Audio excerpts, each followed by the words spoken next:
welcome to Gents Making Sense. My name is Maine Wayne. It's your boy B-Rock. And Mr. Matters here. And we got a special guest today. Some call him EJ, but most people know him as the Sweatpants Poppy over there. Yes, sir. Yes, sir.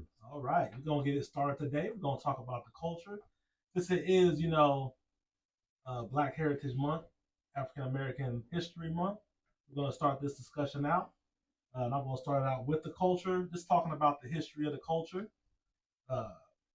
Like 1940s, 1950s, the culture, African American, Black culture, American culture, whatever you want to call it. It was more close knit together. We was all together because we was all we got. Like Nelly said, we was all we got. We was dirty ENT from the beginning. We was all we got. We had all our own businesses. I don't support segregation because, of course, I'm not segregated at the moment, but we were more close knit together. Now we're kind of separated. Mm-hmm. Everybody was married, high marriage rate. We used to get that money before we could legally get that money.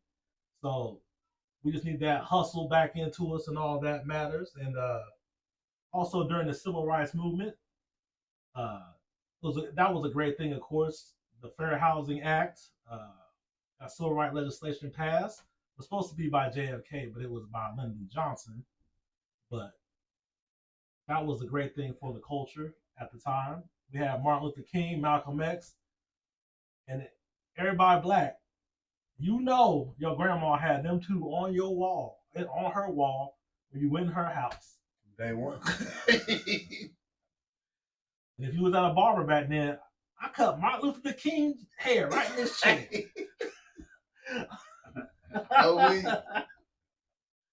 Everybody told a story about that. It's just we have come so far, a long way. We've had all the game changers. I love how rich our community is and how rich our culture is, and it just makes me proud to be who I am, makes us proud to be who we are. You share the culture. It's American culture too, everybody.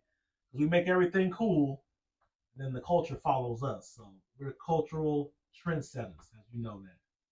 With our fashion, with the afro, the hairstyles, the high top fades, the dreads. Have Sweatpants Poppy out over there. He's representing that. And I have a question actually for Chris. So, not to throw you out there. Put me on the spot here. You're our only white guy to take this example. Do you think that some of the culture that you see today as stepping up into coming this way has came from us and bleeding itself into the white society? Well, a lot of culture follows and evolves. Like, even if you go back to, like Jesse was saying, the 1940s and 50s with the idea of, like, just music, you get blues and bluegrass and soul and a whole lot of things and evolving, jazz. And jazz becoming, like, rock, and then eventually that leading into hip-hop, and all of that affects and bleeds into the culture. So, yeah, most definitely a lot of positive, we'll say, African American changes have come and definitely helped out, because I'll say it, we wouldn't be where we're at if we didn't go through what we had gone through. And to an extent, you can think back of what I'm talking about. A lot of the inventions we have right now wouldn't be here, and a lot of the things we have in life, even up to and including stoplights. Stoplights were created by an African American man. So was the air conditioner. So was the air conditioner. Most of y'all love AC. Dropping bars on guys tonight. Right. That was just a question. I'm sorry to interrupt. You good? This is open dialogue right here. Right. Like I said, the Civil Rights Movement brought a lot of change. Music influenced the Civil Rights culture. Sam Cooke's "A Change Gonna Come." Everybody done heard that on their grandmama's record spinning around. I still play it. And that song makes you feel like, it was for the time. Like, it's so impactful. A change gonna come. When I first heard that, when you hear that, "I was born by a river," you just once you hear that first line, you get touch your entrenched soul in that song. They came from a good place, and then he called everybody his brother. Like, and that's all we are. It doesn't matter what race you are, you my brother. And Exactly. I definitely agree with that. You're my brother. She's my sister. It doesn't matter. We all in it together. So this is all about togetherness, and that's all we wanted. We wanted the togetherness and wanted to earn our way, not for a handout, but just earn our way into the table of making this money and everything else. Because there have been a lot of people throughout our history who have actually stepped up and kind of taken those roles. Like we were talking earlier, Madam C.J. Walker. She was one of the first. She made her own company, became a millionaire, started evolving the business, and gave people an idea of what could happen if you strive for the future. And she was the first one who created the perm that y'all benefit from today. That Ain't no line perm. down and laid to the This side. ain't no perm. The perm, you know what they call it? AKA in the hair business, they call it the creamy crack. Change your hair, make your hair straight. You heard me. Make you shine, make you Make shimmer. it shine. You know what I mean? Before her, we didn't have straight hair, but she was the first millionaire. Not Oprah. She was the first millionaire way back then. All y'all don't know that. Check out your black roots. Check out your history. Instead of just the bad part, check out the uplifting through it all. See who climbed over the wall just for you. And you hit that right on the spot. Like a lot of people like to just bring up slavery Yeah. and Exactly. everything, and there's hella movies on slavery, us just being slaves. Right. We were not all slaves. We did not. We're not all from Africa, and we're not just doing that. What we are just black people as a whole, except for you, Chris. Oh, yeah. But as a whole, my mother's maiden name is all the way in Switzerland. You know what I'm saying? So there's things in that nature that you gotta look up and make sure, like, okay, we weren't all slaves. We did not all come from Africa. We weren't all just getting hit in the back. I understand that is part of history, and it shouldn't always be told, just like the Holocaust should always be told. You get what I'm saying? Like, they try to forget that too. Mm-hmm. Some things you just can't forget. So I understand this, but at the same time, we all of us need to look up our background to make sure, like, okay, that's where we're, because there's a lot of things that you don't know about yourself, and you wonder why my kids come out eyes green, or my eyes are, turning colors and things of that nature. You just don't know. Things happen, and things need to get brought to attention, and you need to go look it up. You need to go look up your own background as well. Big 23andMe. Not trying to say I'm just floating out there. Just Right. purchase that. An ancestry test of sorts. Ancestry test. Something. No That brand little naming, something. Yes, we all have family reunions. I've been to a lot of my family reunions. But that's just in house. But always make sure that you look beyond that. Make sure that everything's good. And we were peaceful protesters. The sit-ins, the freedom riders, did all that to pave the way. NAACP. Selma, Alabama is where it kind of like Bloody Sunday, I think. But Then last year they got them boys back. Hey! Oh, I'm just kidding. I got sit it down. Cowboy fan, sit it down. Y'all know what I meant. The chair heard around the world.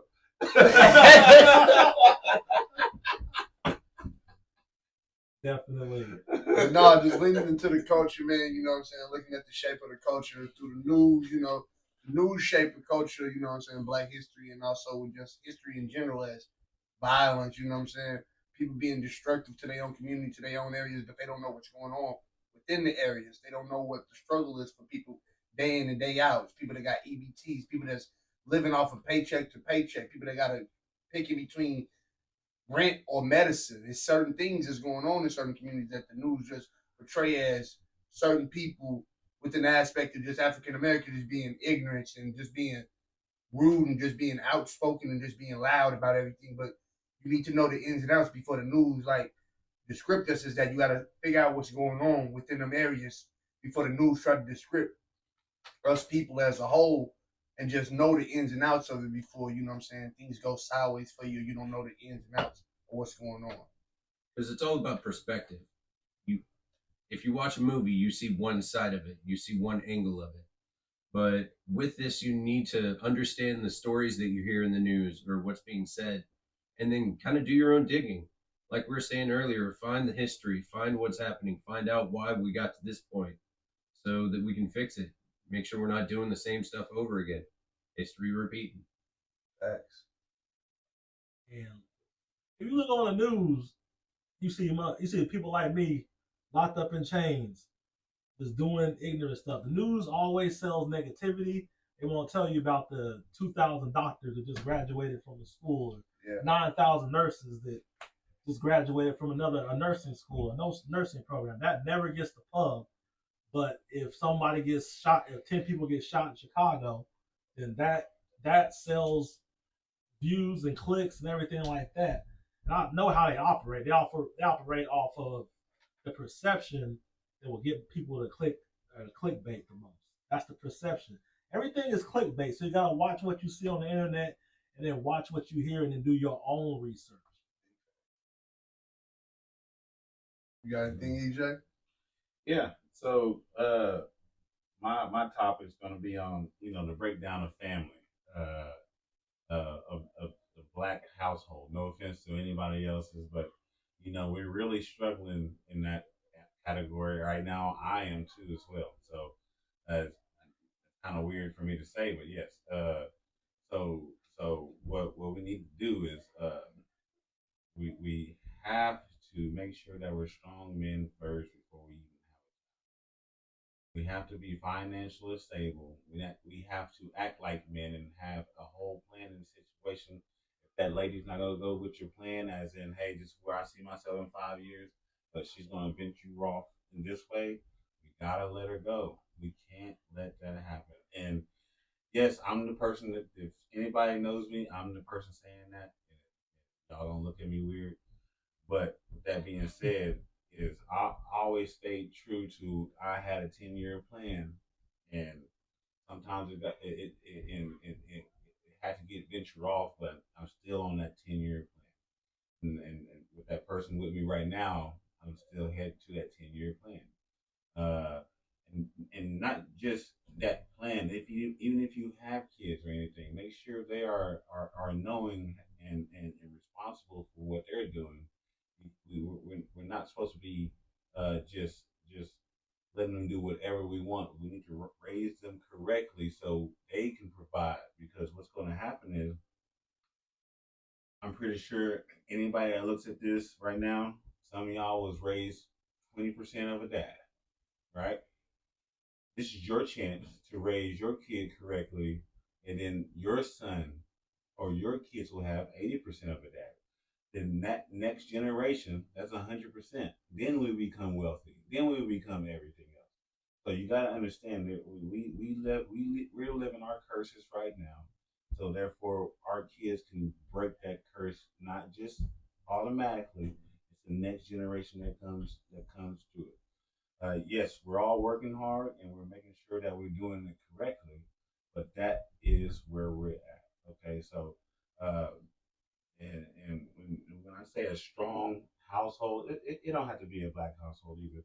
But how many men are in their kids' life, legitly in their life, and because it's hard to you see a kid sometimes and it's like, okay, like, oh, he don't know any better. I mean, he doesn't have a father at the house. A father is stronger than what you think it is. A father is very strong. I know a lot of women out there that try to be a father and try to be a dad. You can't be both. You legitimately can't be both. It sucks to say. You can be a mother and you can be a great mother, but if you become a dad, you're gonna suck at it. That's what we need to get back to, especially in the household together. Right? And that's what I think. I don't know what you guys' thoughts on it, and I would love to hear it, but that's what I believe in. That's my opinion. Well, just speaking on my aspect of me growing up in the household, you know what I'm saying? I was raised in a household with 4 females: my grandmother, my mother, and my 2 sisters. My stepfather was incarcerated for 20 years of my life. My real father, all due respect, I don't know where he is, but at the end of the day, I still got love and respect for him. Just because over the 33 years of growing up as a man and being in and out the church, and just following certain footprints that my mother left for me in life, you know what I'm saying? Not only just leaning on her, but also leaning on God and leaning on understanding, just taking patience. I can honestly say that at the end of the day, mom, real dad, or stepdad, stepmom, adopted parent, it all depends on that person and what energy and what influence they put within that child, what they instill into it. It's like a computer. If I put love and respect into a system, all I'm gonna expect from that system is love and respect back to me, right? That's what we reciprocate back from what you're giving out good. So if I plant good seeds, I'm gonna get good. I'm gonna get a good stock. You feel me? So on my end date, you know what I'm saying? It's just like my mother taught me how to be more patient with certain things and how to look at things and how to learn how to forgive. So I can honestly say, for a woman to raise me up for all my life, I don't need no other system supply like that. But at the end of the day, like you said, if you do have that, if the mother and father do have that possibility to make that adventure, because this ain't like the old days. Nowadays, people getting divorces left and right like they tic tacs. You feel me? So this ain't like back in the day in the 60s and 50s when grandma and grandpa got married and was married for 60 to 70 years. But if you have that opportunity within this lifetime, do the damn thing. I'm behind it. You know what I mean? But if you got one and that person instilling good to you, accept what you got and love what you got. Cherish what you got for that moment, because life isn't granted each and every day. So that's how I feel on it, brother. My opinion on it is, because I grew up similar to Brock. I didn't see my dad from 5 until I was 21.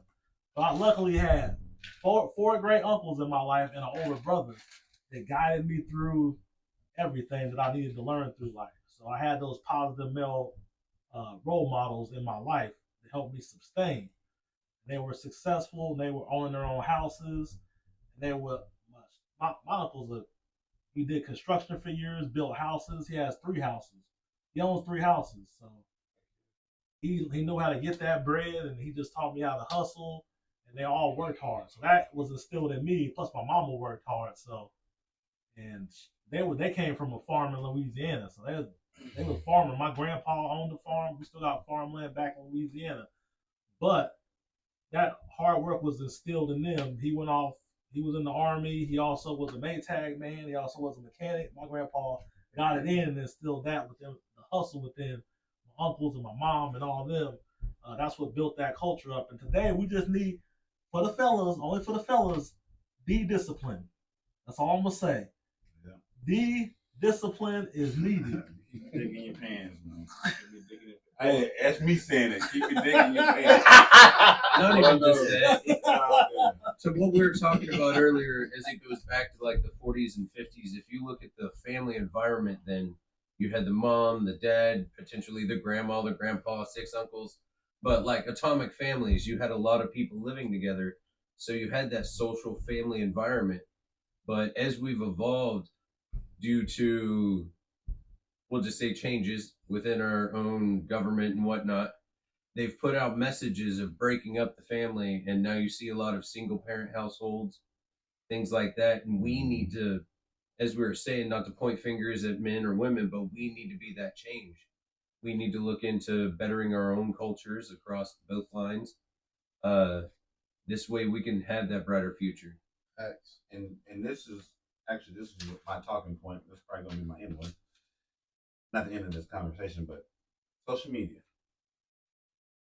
Social media made it so easy to cheat, to get out of a relationship, to do an OnlyFans, to do anything that you want to do. Even dudes do OnlyFans too.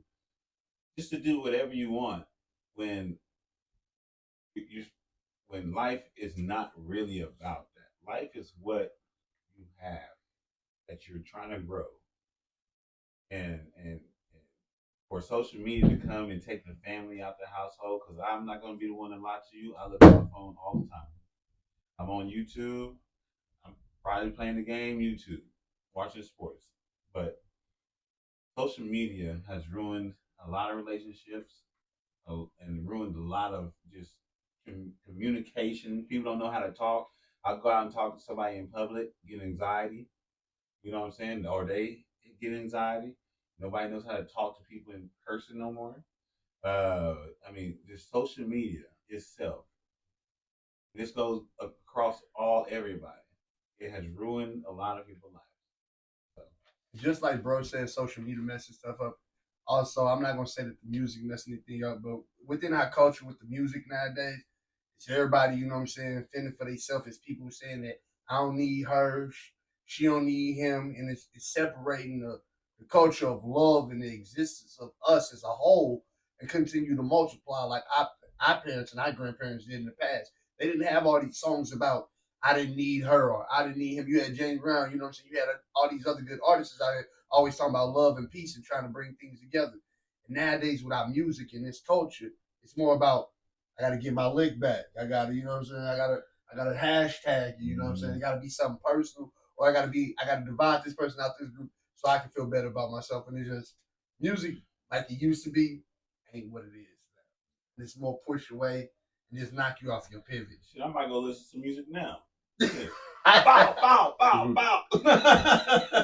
And that also go with our movies and TV shows, man. You see in all these shows nowadays where people leaving people and in relationships or you know what I'm saying? Key show that I always bring up about people, you know, first 48, you know what I'm saying? Yeah. It's real.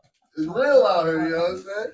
They're showing you that they not only just taking it from just make believe, they making it possible. You know what I'm saying? And they advertising it like it's a Wendy's commercial. You feel me? So it's just crazy within our culture, man. But we gotta learn how to bring that love back. We gotta learn how to instill that love and that passion back into this world because you never know when it's up, man. And just to touch on his social media thing, social media messed up just not, African American relationships, everybody relationships, because yes, for sure. Yep. Y'all think y'all got more options than y'all actually do. Yeah, until y'all see them in person. y'all for women and men, they're like, oh, I can just hit up what was that? Rumble. I can just hit up this dating site. I can find another man like that. Shit, cash at me. Son, Yeah. I don't know you like that. Anybody cash at you nothing. I don't know you like that. It's just $20. $20 my ass. That's what my cash. And that's what it is. $20 net. Hey, what's the response? What's the response? You a bum. Yeah. I wasn't a bum when I gave you $20 last time. I'd rather be a bum now than anything. Right now I'm in a good spot. I'm good where I'm at. So I'll be a bum any time of day. And then it's just gonna make and this is just to you, not to you guys. We're talking to each other as in, because we're gonna have to hold ourselves accountable. If we're giving you this information, we have to make sure that we hold each other accountable. As in, okay. But remember, don't hold us too accountable because at the end of the day, what you do is on you. Yeah. So make sure you face the demon in the mirror. Make sure you only point judgment at yourself. And a lot of people do that because I was a blamer of a lot of people as in like when I was out there running around doing this and that and the third, and I'm just sitting here. I gotta look myself in the mirror and be like, nah, you were wrong. And it took a long time for me to actually get that until about like a year ago when I lost my last relationship. I finally was able to be looking in the mirror and be like, yeah, I fucked up. Hey, I don't know if I can cuss on here. I'm sorry. You can. But it took a while, and it does take something like that. It might take a heartbreak. It might take something, but sometimes you gotta look at yourself and be like, you're not right. And if you're not right, what are you gonna do to fix it? You're gonna start with the man in the mirror. Oh my! That's what I was going to I wish one of y'all had sang. No, I was going to go there with somebody you. to bust out with the song. Because we were talking about positive influences to the culture, and as Brock had mentioned, not every song, not every movie is the best, but there are quite a few examples of culture where it brings out the positive. Like Michael Jackson, we were just mentioning, looking at yourself, understanding that some, if not all, your problems could be fixed by looking at yourself, trying to change you, that man in the mirror. Mm-hmm. And then I mentioned it on the last one, Tupac's Changes. because we can never go nowhere unless we share each other. Yeah. Yep. Bars. And if you look through that whole song, it just talks about bettering the culture, bettering us, bettering ourselves. How can a brother kill a brother if he's close to me? Exactly. Talk to him. I'm just surprised he ain't listening to Sexy Red. Pow, pow, pow. Look at the mad sheets. And that's the culture now. That's the key of the culture right now. You know what he said? City girls. Hey, I'm out here. City girls come on. I'm out here like, Hey, but don't get me wrong. This is why we don't go out. This is why. But no, when it comes to culture, it's all about the change. You look in the past and you look toward people who made that change. You have Malcolm, you have Martin, you have JFK who is trying to make changes. And then it's what they were doing to better the culture for themselves, regardless of their stature, their standing, or their position. They were trying to do things for others that they would then not see. And we're gonna include Michael Jackson on that because a lot of y'all don't know MTV wouldn't play no black artists until '83. How long ago was that? That wasn't 60 years ago, was it? Oh, Mm. that was 51. Older than me. 50. About 30 something years ago. MTV don't even play music videos no more. They do. They do for real. What, at 4 o'clock in the morning? Yeah, Yeah, yo, that's you not just said just they what don't. I do. Only on Who up at 4 MTV3. o'clock? Well, actually, I'm up at 4 o'clock. But yeah, he had to be a game changer. There was a lot of game changers along the way. Medgar Evers, I don't know if y'all knew about that. Medgar Evers is one. Constantly we had game changers. Black Panthers. I don't know if anybody even looked up the Black Panthers and Watch. yep, all of that. Watch They that were doing movie there. food drives for the hood. They was doing food Oh, drives, man. making Have y'all sure- seen the Judas and the Black Priest? Yeah. Yep. That's exactly what it was about.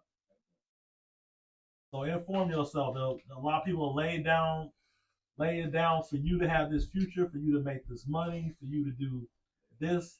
Your family, your grandpa, your great grandpa, your great grandmother, they wanted to see how we was living right now. They wanted to live how we was living right now. And they all died. Yeah. So Because they couldn't drink water from a fountain. They couldn't drink water from a fountain, and we just stayed like nothing, you know. But which is fine. I don't think they want us to think of them like that either. If I misspoken, just let me know. Well, if I may, let me Yeah. say it like this. I can't speak for that side of it, but in the idea of everything, they experienced these things so that we could get past it. Yes. They all live their lives to better where we're at now. So, as they said, so we're not judged by the color of our skin, but by the moral of our fiber and the character of our motives and like what we do. Facts. So it's just understanding why that had to happen and then not letting it recreate, not letting it happen again. Look at what your culture did in the past, from the day that they was born, from the dash until the day that they died, and all they applied was love and peace, and hopefully to spread it to the next one so they can continue to spread it. So while we here, we might as well try to do the same thing from the day we was born until the day we gotta go. Just love and give that culture back in as much as you possibly can, honestly. and to just top that off, what we need to do in the future is we need to come together more. Want more Gents Making Sense? Just subscribe to our YouTube, follow us on Facebook, Instagram, and TikTok.